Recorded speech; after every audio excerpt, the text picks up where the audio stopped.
Sirvamos ao bem. A luz resplandece nas trevas. João 1,15. Não te afliges porque estejas aparentemente só no serviço do bem. Jesus era sozinho antes de reunir os companheiros para o serviço apostólico. Sozinho, à frente do mundo vasto, à maneira de um lavrador, sem instrumentos de trabalho, diante da selva imensa. Nem por isso o cristianismo deixou de surgir por templo vivo do amor, ainda hoje em construção na terra para a felicidade humana. Jesus, porém, não obstante conhecer a força da verdade que trazia consigo, não se prevaleceu da sua superioridade para humilhar ou ferir. Acima de todas as preocupações, buscou invariavelmente o bem, através de todas as situações e em todas as criaturas. Não perdeu tempo em reprovações descabidas. Não se confiou a polêmicas inúteis. Instituiu o reinado salvador de que se fizera mensageiro, servindo e amando, ajudando sempre e alicerçando cada ensinamento com a sua própria exemplificação.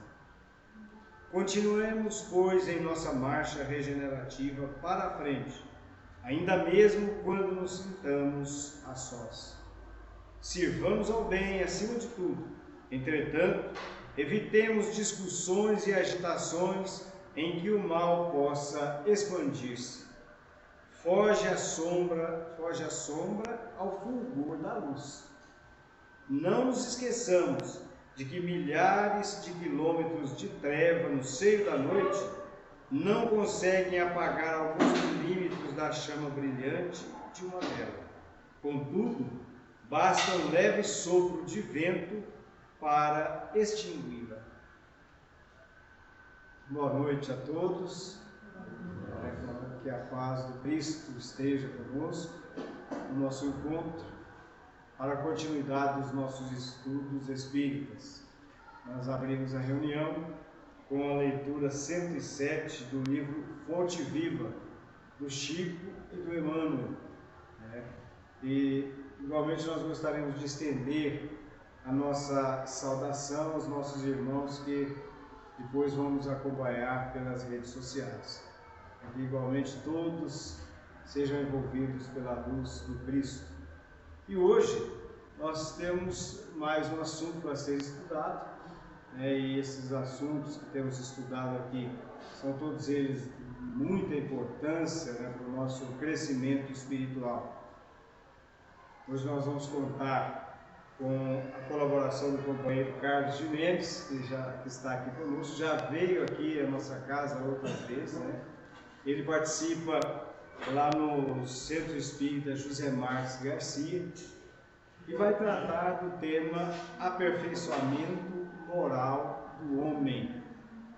Então, por aí vocês podem já perceber a importância desse assunto, porque esse é o nosso objetivo vindo para a Terra: aperfeiçoamento, progresso. Então, nós vamos nos preparar para esse encontro, desde já agradecendo a presença do companheiro Carlos e já pedindo que os benfeitores espirituais possam inspirá-lo, para que ele coloque com clareza os assuntos que ele preparou. E que todos nós estejamos igualmente receptivos a essa mensagem, para que ela nos seja útil no nosso dia a dia, nas nossas decisões, na nossa vida. Então vamos juntos, como sempre fazemos, abrir a nossa reunião no clima da oração. Vamos mentalizar Jesus Cristo, nosso Mestre, pedindo a Ele a proteção para a nossa casa, para o nosso ambiente, para que Jesus, o nosso amigo celestial, permita que os seus emissários, os nossos estimados mentores espirituais, estejam conosco mais uma vez. E estes amigos espirituais possam garantir um ambiente espiritual favorável ao aprendizado, ao socorro, que todos nós às vezes estamos necessitados. Senhor Jesus, gratos por mais essa oportunidade, iniciamos em seu nome a nossa reunião. Que a sua luz esteja presente e o Senhor nos abençoe e nos fortaleça hoje e sempre. Que assim seja. Com vocês, então, Carlos Gimenez, o desenvolvimento do assunto da noite.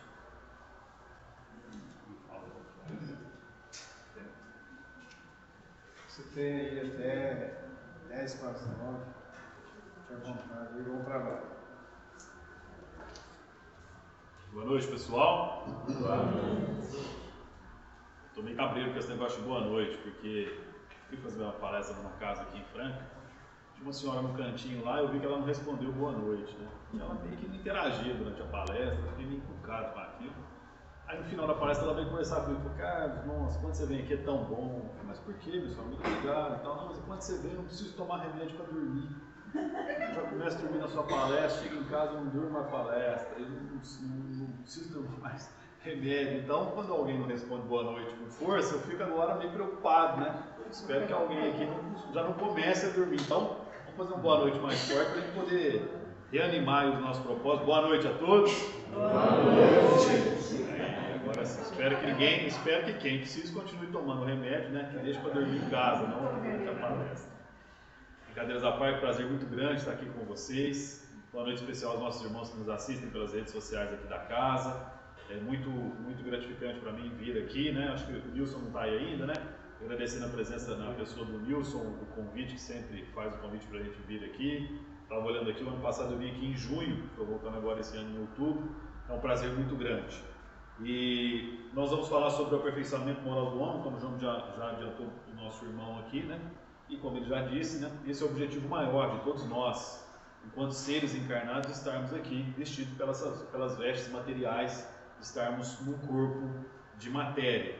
E se a gente recebesse, tivéssemos a oportunidade de receber a visita de irmãos nossos que vivem em outros planetas, e eles pudessem sobrevoar todo o planeta Terra, eles passariam lá pelo Oriente, pelo Japão, Coreia, e teriam a oportunidade de ver o quê? Os trens expressos, né? Lá tem o trem-bala. Fala: nossa, olha que modernidade, eles já dominam a técnica do trem expresso, né? O trem-bala. Andando um pouquinho mais para a região em direção à Europa, passariam ali pelo Oriente Médio, se deparariam com os estádios lá do Catar. Nós tivemos a última Copa do Mundo agora, né? Aqueles estádios modernos, né? Que nem pareciam estádios, né? Pareciam verdadeiros shoppings. Depois, andando um pouquinho mais próximo ali, nos Emirados Árabes Unidos, em Dubai, aqueles grandes prédios projetados, magníficos, bonitos, que a gente vê geralmente nos filmes, passando pela Europa, tudo aquilo que já foi construído na Europa, e eles poderiam chegar à conclusão de que estamos numa sociedade evoluída. Mas se esses irmãos tivessem a oportunidade de visitar a nossa moralidade, tivesse a oportunidade de visitar o coração de cada um de nós e verificar se no coração de cada um de nós existe paciência, existe humildade, existe fraternidade, existe amor. Infelizmente, o resultado não seria tão bonito como foi com relação aos bens da engenharia, aos bens materiais, né, aquilo que a gente já produziu sob o ponto de vista material. E é para isso que nós estamos aqui, nesse sentido de o quê? Dar um passinho adiante com relação à nossa moralidade. E esse passinho, que eu falo passinho mesmo porque ele é muito curto, em razão de toda a eternidade do nosso espírito, mas é importante. E cada minuto, cada segundo que aqui estamos, é importante para a gente poder crescer. Quando foi convidado para fazer, foi feito o convite, para eu fazer a palestra aqui na casa, né? Eu falei: vamos falar sobre o aperfeiçoamento moral do homem. E aí eu fui lá na questão 918 do Livro dos Espíritos e vi que ali estava registrado já por Kardec a palestra praticamente pronta. Todos os tópicos estão ali na questão 918. E aí nós vamos começar a debater com ela, porque Kardec perguntou para a espiritualidade naquela oportunidade: por que indícios se pode reconhecer em um homem o progresso real que lhe elevará o espírito na hierarquia espírita. Traduzindo, como é que a gente sabe realmente, como é que a gente pode definir se o homem está ou não crescendo, né? Sempre sob o ponto de vista da moralidade, sob o ponto de vista da espiritualidade. A resposta da espiritualidade é sucinta e perfeita como sempre. O espírito prova a sua elevação quando todos os atos de sua vida corporal representam a prática da lei de Deus e quando antecipadamente compreende a vida espiritual. Então, resumindo aqui, quando nós, nas nossas ações, no nosso dia a dia, representarmos a prática de Deus e quando nós tivermos a certeza de que nós não estamos na nossa verdadeira vida, que nós estamos de passagem por esse plano. Eu não sei vocês, mas eu, quando fui assinar o meu contrato lá de vamos chamar lá de seguro funerário, né? Na funerária lá. E aí eu pedi para a moça para ela fazer uma observação no meu contrato. E ela se estranhou a situação. Falou, mas como, cara, fazer uma observação? Esse contrato é um contrato de adesão, ninguém nunca questionou, aceitam as cláusulas gerais e que todo mundo sempre assina. O que você quer que coloque? Falei, coloca aí, por favor, no meu contrato, que o meu caixão não vai ter gavetas. Aí ela riu e falou, mas como? Por quê? Eu falei, não, porque me conhecendo do jeito que eu me conheço, eu sei que eu posso tentar querer levar alguma coisa. Então, por favor, já me ajude agora, coloque aí que o meu caixão não terá gavetas. Eu não sei o de vocês, se terá ou se não terá, ou se o de alguém terá. Mas nós vivemos apegados à matéria no sentido de que o quê? De que nós levaremos tudo para nós. E de forma mais esquisita possível, sabendo que do lado de lá, tudo que nós conseguimos agariar sob o ponto de vista material, a gente não utiliza. Lá a gente não precisa nem falar, lá é pelo pensamento, lá a nossa locomoção não é por veículo. E aí, mas para que serve a nossa oportunidade então aqui? É justamente para que agora nós saibamos o que? Desapegar dessas coisas. E aí eu pergunto para vocês não dormirem, lembra? Não podemos dormir, então tomar um remédio e dormir e tal.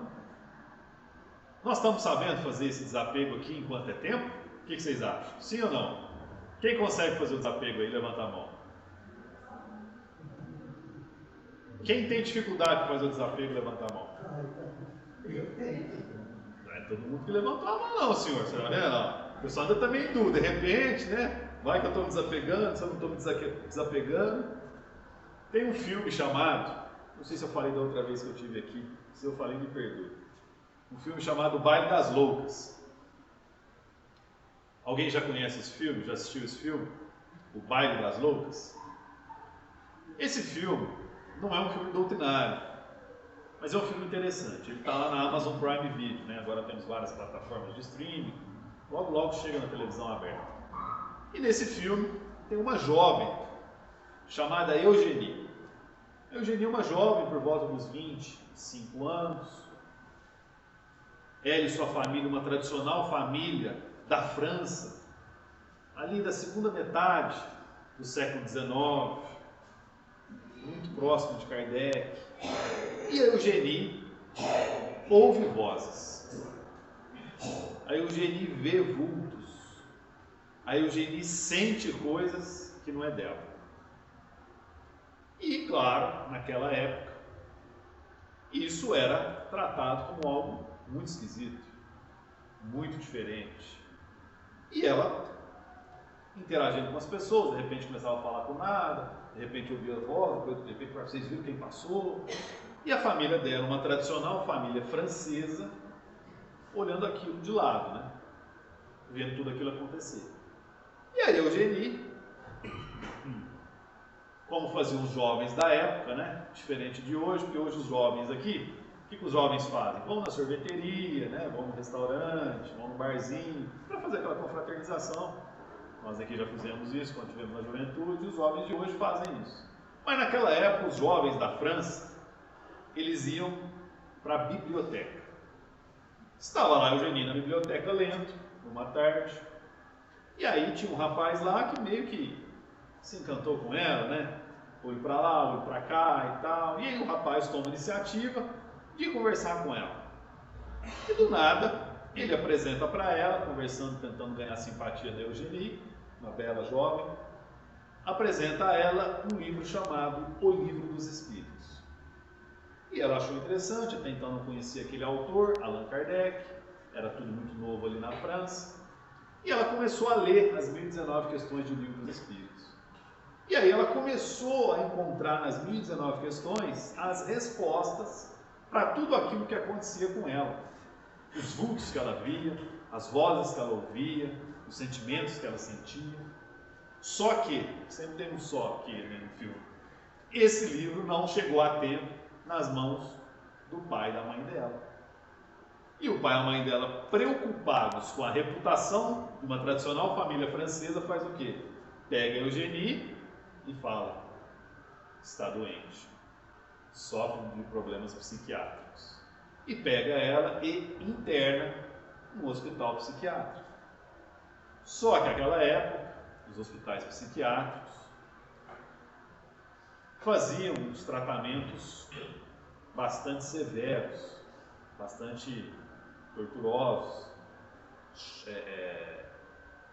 banheiras de gelo, né, que eles colocavam, choques, acorrentamentos, corretivos com violência. Então a Eugenie, que não era uma doente psiquiátrica, mas era uma médium ostensiva, mas eles não sabiam lidar com aquilo, sofre tudo isso na pele. O filme é muito forte nesse sentido, muito marcante.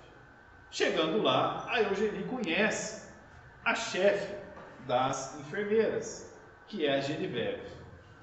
A Geneviève, uma profissional, uma senhora por volta dos 40 e poucos anos de idade,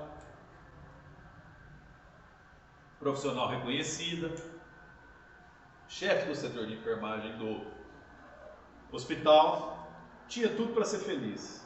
A Geneviève não sorria, ela só chorava. Ela só chorava porque ela acabara de perder a irmã dela. Perder no sentido de que a irmã faleceu. A irmã, de quem ela gostava muito, tinha falecido. E aí a Geneviève morava ela e o pai dela numa casa, morava com a irmã, mas ela tinha muitas saudades da irmã.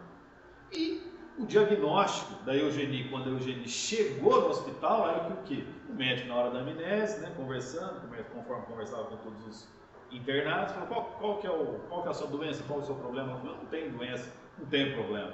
Eles me colocaram aqui porque eu converso com os mortos. A Geneviève estava do lado e ouviu aquilo. O médico: você conversa com os mortos, tal, e passou medicação, etc, etc, etc. Aí a Geneviève, com saudades da sua irmã, procura a Eugenie e propõe para ela o quê? É só vocês assistirem o filme, vocês vão entender o que vai acontecer entre as duas. Eu não vou falar aqui, porque senão vai ficar muito sem graça. Eu não vou dar esse spoiler para vocês, certo? Mas vale a pena. Não é um filme doutrinário, é um filme que retrata essa época que aconteceu na França, mas dá para a gente fazer esse paralelo com o Espiritismo. E eu trouxe o caso da Eugenie para nós, porque a espiritualidade, ou melhor dizendo, os espíritos, sempre fizeram e farão parte do nosso contexto. Aliás, lembrando, né, para quem esqueceu, nós somos espíritos encarnados. E nós estamos aqui justamente para quê? Para sabermos utilizarmos a nossa matéria em favor do nosso engrandecimento. Mas o nosso engrandecimento não é um engrandecimento da matéria, como eu disse agora há pouco, a gente sempre busca, a gente coloca na nossa gaveta do nosso caixão. É justamente para quê? Para que a gente saiba amar ao próximo assim como nós amamos a nós mesmos. Porque esse foi o ensinamento do nosso Senhor Jesus Cristo. Porque Jesus é a nossa bússola, Jesus é a nossa referência. E se a gente parar e pensar, por que sob o ponto de vista espírita, que sobre as outras religiões, né, cada um tem a sua interpretação com relação à vida de Jesus no planeta Terra. Para nós pensamos, por que Jesus veio? Ele veio justamente para mostrar para nós que é possível que, ainda que sob a influência da matéria, sob a pressão que nós temos dos bens materiais, é possível a gente amar incondicionalmente. É possível a gente saber. É possível a gente praticar o amor. Porque todos nós ficamos meio que desconfiados sempre do outro, né? Tem aquela frase, ninguém tem uma estrela na testa para saber se é bom ou se é ruim. E a gente fala, como é que fulano é bom, como é que ciclano não é bom, como é que fulano age, como é que ciclano não age. Imagina a seguinte situação, vocês estão indo viajar de avião. Quem tem medo de andar de avião aqui, levanta a mão. Só isso? Certeza? Certeza. Nós vamos andar de avião, nós vamos viajar com a nossa família, reunimos, né? Marido, mulher, esposa, filhos, sobrinhos, netos, todo mundo. E vamos viajar, vamos colocar lá para o Nordeste, tirar férias. Só que a gente chega no aeroporto aqui de Ribeirão Preto, mais próximo nosso, chegamos lá, o tempo trovejando, raio, chuva, vento, e a gente, primeira vez que vai andar de avião, já está com um pouquinho de medo, sabe como é que fica, né? Mas nós somos cristãos, nós temos fé, nós temos a fé raciocinada, nós somos espíritos, nós estamos de passagem por esse plano, vamos entrar nesse avião e vamos viajar. E a gente entra no avião, e aí a moça lá no avião, a aeromoça geralmente fica lá na frente, ela dá algumas orientações, né? Olha, se temos do lado saída de emergência, temos sinalização no solo, todos têm que colocar o cinto de segurança, se houver uma despressurização da cabine, vai cair máscara, você pega a máscara, coloca em você para poder respirar, etc, etc, etc.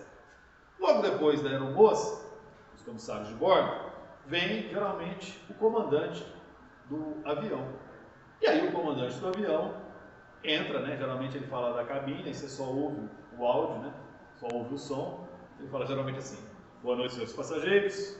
Aqui quem fala com vocês é o comandante X. Prazer muito grande estar viajando com vocês. Nós estamos com uma pequena intercorrência no tempo, né? Uma pequena chuva, ventos, etc. Queria dizer para vocês que essa viagem é muito importante para mim, porque eu acabei de sair da escola de pilotos, vocês serão o meu primeiro voo que eu vou fazer agora neste momento. E aí eu pergunto agora de novo para vocês, com a sinceridade que o momento nos impõe, quem é que fica nesse avião? Alguém aqui fica? Essa historinha é justamente o seguinte: nós conhecemos o fruto pela árvore. No caso específico, é claro que aqui a gente faz uma brincadeira para poder interagir, para a gente poder entender, mas o que passa segurança para a gente, quando a gente vive do lado do outro, são as nossas ações. Porque por mais bem intencionado que eu esteja, mas se eu não perdoar na prática, eu vou ficar apenas na teoria. Por mais bem intencionado que eu esteja, se eu não tiver paciência na prática, é só teoria. Por mais bem intencionado que eu esteja, mas se eu não tirar o pão, a comida do meu prato e dar ao mais necessitado, eu vou ficar apenas na teoria. Conhece-se a árvore pelo fruto. E nós espíritas sabemos que esse fruto é a todo momento. Porque para algumas correntes religiosas que nós temos que respeitar, mas eles pensam que em algum momento lá na frente eles estarão no paraíso, eles estarão, de certa forma, salvos. Nós sabemos que isso não vai acontecer. Na nossa ótica, isso não vai acontecer. Nós nos salvamos todos os dias a partir do momento que nós abrimos o olho do lado de cá do plano material. Todas as manhãs, quando a gente está na nossa cama, geralmente toca o despertador, ou a gente acorda naturalmente, a gente abre o nosso olho e desperta do lado de cá do plano. E durante a noite a gente ficou vagando aí no plano espiritual, em todos os lugares possíveis. Aí quando a gente acorda lá de cá, é mais um dia, é mais uma oportunidade que Deus nos dá, é mais um momento que nós temos para quê? Para um dia estar mais próximo dele. E aí Emmanuel tem uma frase que é fantástica, ele fala o seguinte: cresçamos na virtude e incorporemos a verdadeira sabedoria, porque amanhã serás visitado pela mão niveladora da morte e possuirás tão somente as qualidades nobres ou aviltantes que houveres instalado em si próprio.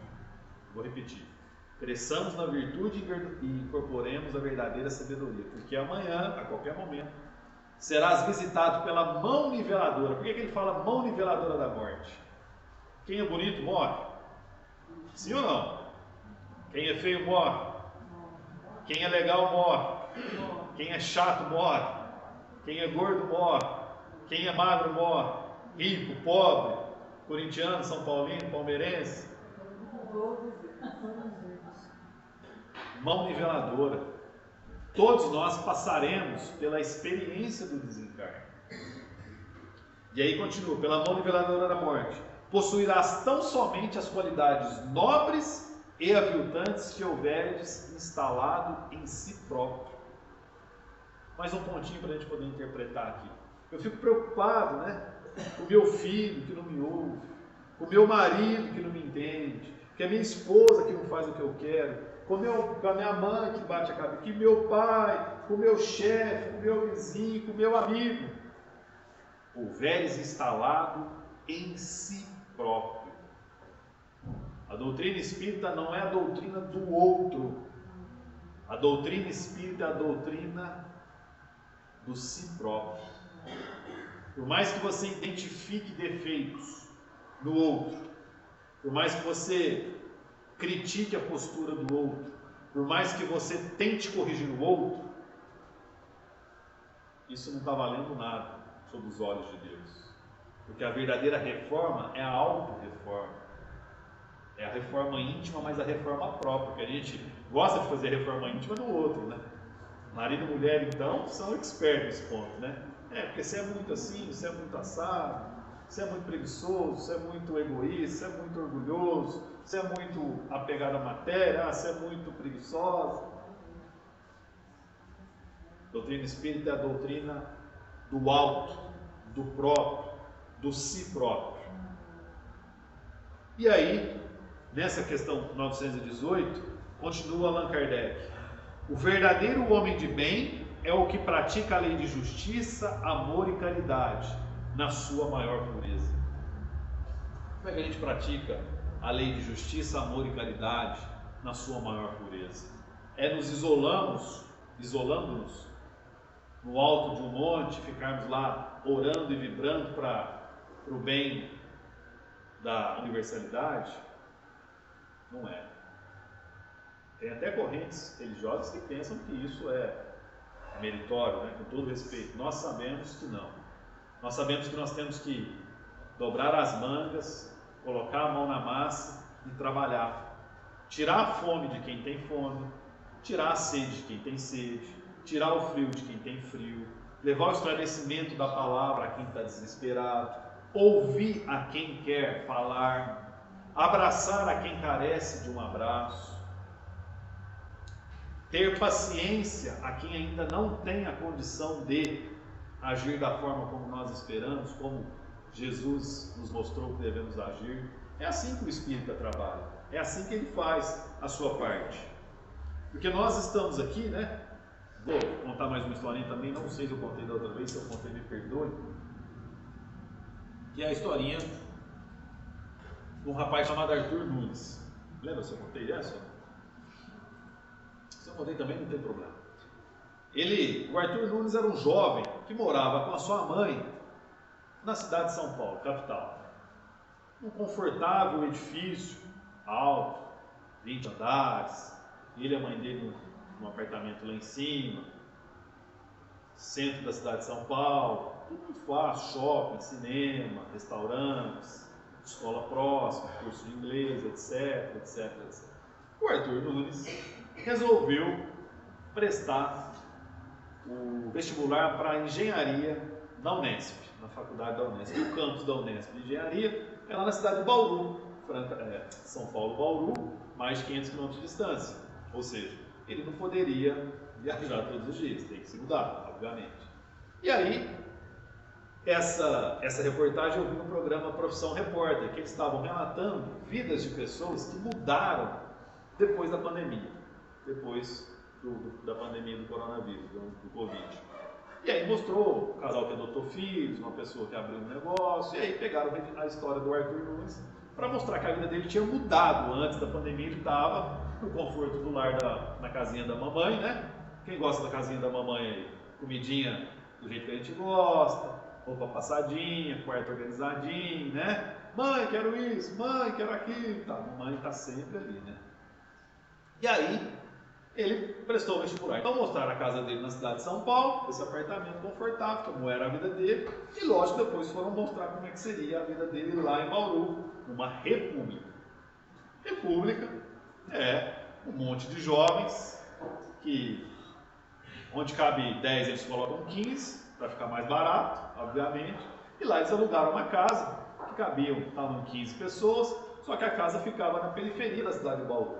Então a casa já não tinha, na frente da casa não tinha nem asfalto. Era uma casa grande, tal, espaçosa, ampla, mas ficava na periferia da cidade de Bauru. E o Arthur Nunes estava lá, e aí começou a entrevistar o pessoal que iria morar com ele, etc., falando. E aí eles chegaram na cozinha, né? Chegaram na cozinha e tal, abriram um armário grande assim, abriram um armário, mostraram o que tinha dentro desse armário, na cozinha. Ninguém nunca morou em uma república aqui, pelo jeito, né? O que jovem come? Que é fácil fazer? Esse senhor já morou numa república, né? Miojo. E aí, enfim, chegaram para o Arthur Nunes, o repórter chegou e falou: Arthur, nós já mostramos aqui a sua casa lá, mostramos aqui, mas você está com medo de alguma coisa? Algo te amedronta nesse momento, dessa mudança de vida? Ele falou que o que mais me amedronta é a liberdade que eu vou ter. O repórter falou: como assim? Lá na minha casa, se eu estivesse atrasando para as minhas atividades, a minha mãe chegaria no quarto: Arthur, está na hora. Arthur, vem comer. Arthur, você já fez isso. Arthur, você já fez aquilo. Aqui, por mais que eles sejam meus amigos que eu estou conhecendo agora, a primeira vez que eu estou vendo eles não vão ter esse cuidado comigo. Então eu vou ter muita liberdade, mas ao mesmo tempo eu vou ter muita responsabilidade. E aí isso me chamou a atenção. Nós, espíritos encarnados, nós temos muita liberdade, mas ao mesmo tempo nós temos a responsabilidade.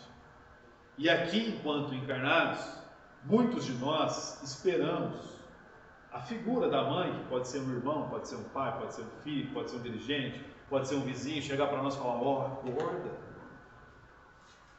você não está aproveitando a sua encarnação como você devia, você não está aprendendo a perdoar, você não está aprendendo a amar, você não está aprendendo a ser generoso, a ser fraterno, não vai dar tempo, corre, passa um piscar de olhos a sua encarnação.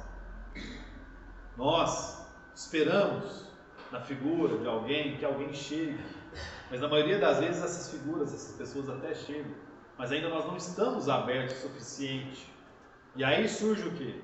A dor, o sofrimento, às vezes um revés financeiro, às vezes na simbologia de uma doença incurável, às vezes na partida de um ente querido que a gente gosta bastante. E aí nesses sustos que a gente acaba levando, a gente acaba refletindo e falando e pensando: mas será? O que eu estou fazendo aqui? O que eu não estou fazendo aqui? E figuras para nos espelharmos nós temos, muitas. Tivemos aqui uma recente, contemporânea, da maioria aqui, nós, Chico Xavier. Aliás, eu vou fazer outra sugestão para vocês. Quem tiver a oportunidade de assistir a série Chico Xavier, a série no Star Plus, é outra plataforma de filme, de vídeos. Eu terminei de assistir ontem, muito boa a série, retrata várias situações do Chico, houve muita gente que conviveu com ele, resgataram muitas imagens da época, e uma lá me chamou a atenção. Uma senhora, certa vez, tinha perdido o marido e não se conformava com aquilo. E ela havia recebido, semanas antes, uma carta psicografada do Chico, das milhares que o Chico psicografou, né, para os entes que continuaram encarnados. E essa senhora pegou essa carta, colocou dentro da bolsa, falou: hoje eu desmascaro esse Chico Xavier, isso é um farsante, tudo que está escrito aqui não tem novidade nenhuma, né? Eu fiquei até sabendo recentemente que a gente acha que todo mundo que recebe carta fica alegre, mas existe muita gente que se revolta com o que está escrito ali, né? Porque não aceita. E aí esse foi mais um caso. Ela falou: agora eu desmascaro esse farsante, esse Chico Xavier. E aí colocou a carta dentro da bolsa e foi lá para o grupo Espírito da Prece. Naquela época, Chico atendia, começava a atender 2 horas da tarde até 3 horas da manhã, muita gente, ela do lado de fora, e o Chico psicografando, evidentemente, ele parou, sentiu que alguém estava vibrando contra ele, nessa faixa dessa senhora lá fora. E falou: Eurípides, tem uma senhora lá fora, deixa ela entrar. E aí ele chegou lá, viu que essa senhora estava brava lá fora, nervosa, etc. Não, que eu quero entrar, eu preciso entrar. Não, ele já autorizou, falou: senhora, pode entrar. Ela entra, senta, e aí Chico continuou psicografando. E ela falou: eu não quero esperar minha vez, não. Eu quero falar com o senhor. E aí ele viu que ela estava alterada, e falou: pois não, minha senhora. Ó, tudo que está escrito aqui nesse papel, nada disso bate com o meu marido. O senhor é um farsante, nada que está escrito aqui é verdade. O senhor é um engodo, o senhor está enganando as pessoas, o senhor é um estelionatário. Aí o Chico falou: minha irmã, o seu marido está aqui agora, neste momento, e está dizendo para a senhora não tomar o veneno que está do lado da cabeceira da cama da senhora, que a senhora ia tomar. Ele está pedindo, implorando para a senhora não fazer isso, porque se a senhora fizer isso, o sofrimento da senhora, e a senhora não vai encontrar ele. A senhora não vai encontrar ele. E obviamente ela não tinha contado para ninguém que ela estava pretendendo se matar, que tinha colocado um veneno do lado da cama. Aí ela ajoelhou, começou a chorar e agradeceu a Deus por ter recebido essa confirmação. Porque nós somos assim, né? Nós somos São Tomé. Se não tocar no ponto-chave, eu não acredito. Se não me trouxer a informação do jeito que eu quero, eu não acredito. E aí continua Kardec na questão 918. Se interrogar a própria consciência sobre os atos que praticou, perguntará se não transgrediu essa lei. Ou seja, se nós fizermos uma reflexão, né? O que é aquilo que coloca a gente mais próximo de Deus, com o homem com aperfeiçoamento moral? Se nós questionarmos o que nós fizermos e a gente perceber que a gente não transgrediu essa lei, nós estamos no caminho certo. Ele continua: se não fez o mal, se fez todo o bem que podia, se ninguém tem motivos para dele se queixar, enfim, se fez aos outros o que desejaria que lhe fizesse. Se nós fizermos aos outros aquilo que desejaríamos que fosse feito conosco, nós já estamos dando um grande passo. Mas qual é a nossa dificuldade, né? E quando a nossa grama não está tão verde, a gente olha para a grama do vizinho e fala: ele é abençoado. Ele sim, Deus olha por ele. Este sim sabe receber as dádivas de Deus. Eu, coitado de mim, eu sou perseguido. Deus pediu meu WhatsApp e me mandou as piores provações. É na família, é no campo profissional, é lá na casa espírita, é com os vizinhos. Eu sou um perseguido por Deus.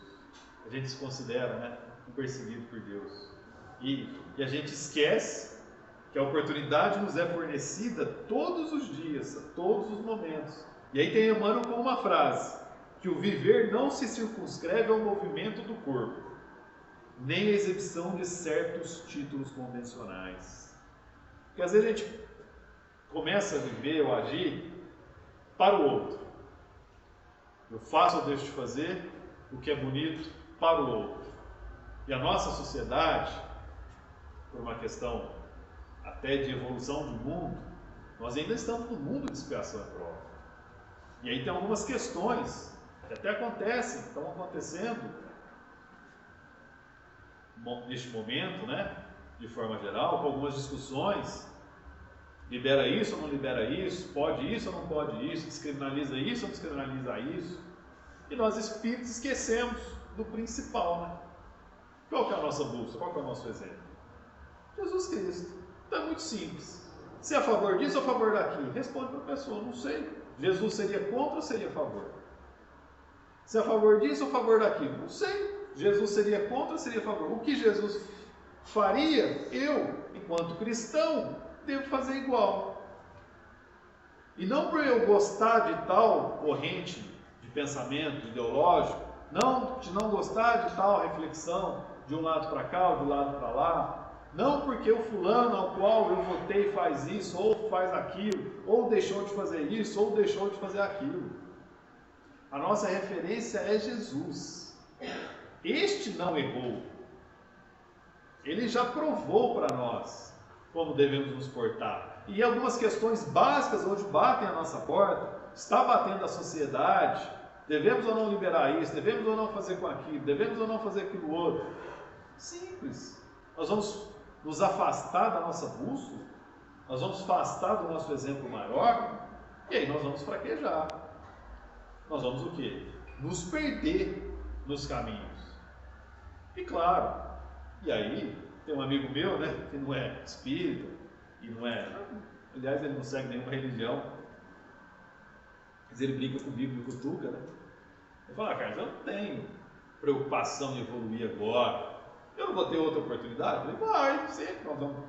Então, na próxima eu aprendo, na próxima eu deixo de beber, na próxima eu deixo de fumar, na próxima eu deixo de... mas não é bem assim, né? Cada minuto que passa, você está angariando débitos ou créditos no plano espiritual. Porque o corpo que você ocupa hoje está sendo cobiçado pelos nossos irmãos que estão lá na erraticidade, esperando para encarnar.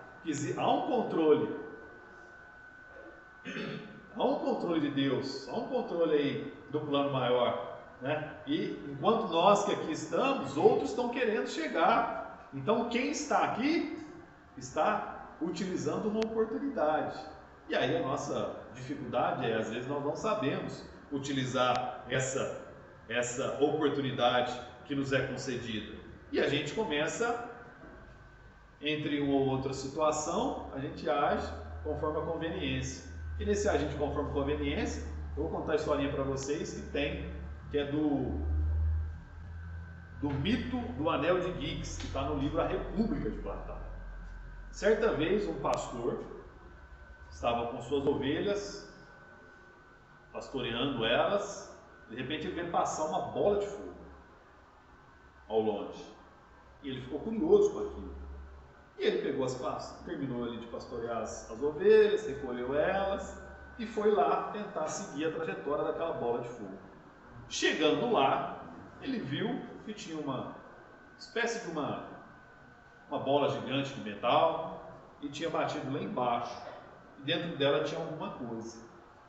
E aí ele foi andando, chegando perto, estava rachada essa bola de metal grande e dentro dela tinha um homem, um cavaleiro, e com um anel muito bonito que brilhava muito. Ele olhava de fora, estava escuro, e ele via que o anel brilhava muito. Ele olhou para um lado, olhou para o outro, não viu ninguém. Aí ele foi lá e pegou o anel para ele. E levou o anel para ele, levou embora. Ele achou muito bonito, colocou o anel. E o anel rodava no dedo, né? Tinha não sei explicar isso, né? As mulheres geralmente sabem que conforme você dava para girar para frente ou para trás o anel aqui no dedo. E aí ele percebeu que conforme você girava para frente, as pessoas que estavam conversando com ele, de repente paravam de conversar com ele, é como se ele ficasse invisível. E aí ele girava no sentido contrário, ele voltava a aparecer. As pessoas voltavam a conversar com ele. E aí ele percebeu que ele estava com o poder de desaparecer quando ele quisesse. E aí, obviamente, ele tinha a oportunidade de começar a presenciar assuntos que não lhe diziam respeito. Assuntos que ele não poderia presenciar. Discutir situações que não. E ele começou a ter o poder.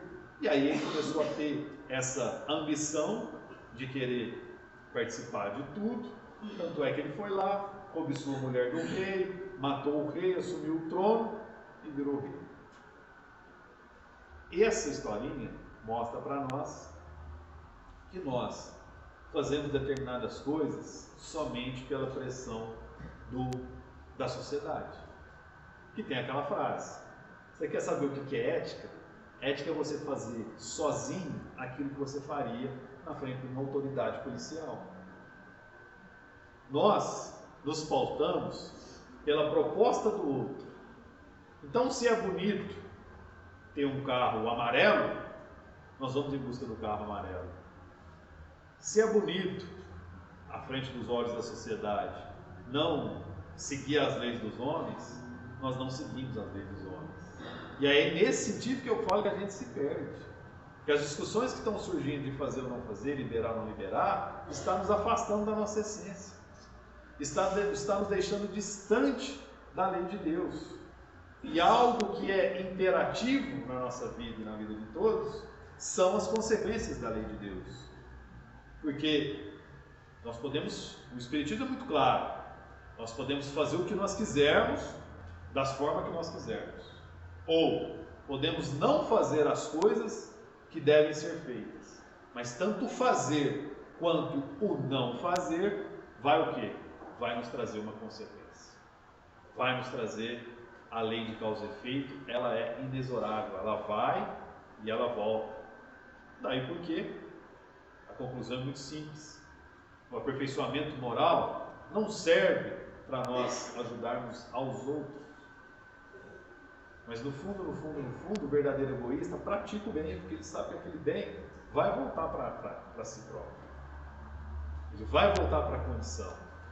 Todas as pessoas que Chico Xavier ajudou, ele sabia que na verdade ele não estava ajudando os irmãos que careciam da vida, mas ele estava ajudando a si próprio. Claro que ele, numa ótica diferente da nossa, porque assumiu uma missão, vivenciou o amor com todas as dificuldades e veio com a missão da mediunidade, mas ele poderia ter feito o quê? Poderia ter se perdido. Ele vendeu aproximadamente, fala nesse documentário, em torno de 60 milhões de livros. Isso tranquilamente daria a ele uma fortuna de milhões de dólares. E aí eu pergunto para vocês, qual foi o castelo no qual ele desencarnou? Qual foi a grande propriedade que ele deixou? Qual foi o grande carro que ele ostentava, as roupas? Ele morreu, desencarnou numa simples cama, num simples... Quem conhece lá, eu já tive a oportunidade, muito bem organizado lá, muito bem cuidado, por sinal. Casinha simples, 3, 4 cômodos, casinha interiorana. Mas ele poderia ter sido...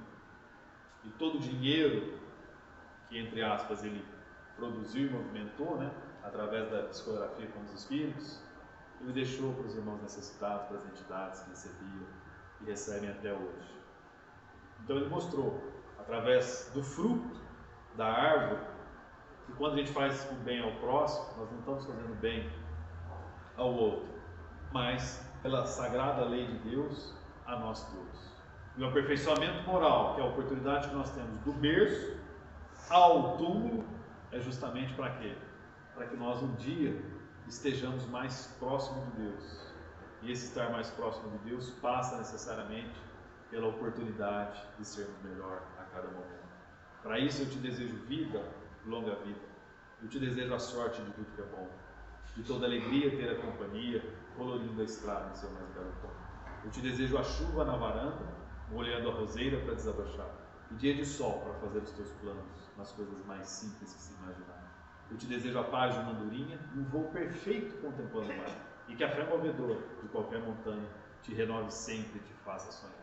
Mas se vier as horas de melancolia, que a lua tão meiga possa te apagar, e que a mais doce estrela seja tua guia, como mãe singela a te orientar. Eu te desejo mais que 1000 amigos, a poesia que todo poeta esperou, um coração de menino cheio de esperança, a voz de um pai amigo e um olhar de avô. Que o nosso Senhor Jesus Cristo nos abençoe e nos ampare sempre. Meu muito obrigado.